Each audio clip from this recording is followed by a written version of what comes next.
3 number যে ম্যাথটা a - b = 4 ab = 60 হলে a + b = কত? এটা আসলে খুবই সহজ একটা ম্যাথ। তো এটার জন্য আসলে যে সূত্রটা লাগবে a + b whole square = a - b whole square plus 4ab। এই সূত্রগুলো তোমরা ভালো করে মুখস্থ করে নেবা। তো দেখো যেহেতু এখানে a + b আছে আমরা এটা থেকে শুরু করব। আমরা জানি a + b whole square = a - b whole square plus 4ab। তো a - b এর মানটা আমরা বসাবো 4 স্কয়ার প্লাস আর ab এর মানটা 4 × 60। এই ডটটা এখানে গুণের কাজ করে আর কি।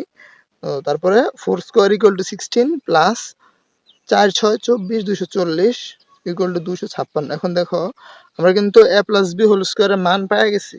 তো এখন জাস্ট আমরা এটারে রুট করে দিলেই কিন্তু আমাদের মানটা চলে আসে। তো আমরা রুট করে দিব এবং একটা বিষয় খুবই খেয়াল করে দেখবা যে রুট করার পরে কিন্তু অবশ্যই প্লাস মাইনাস দিবা, বুঝছো?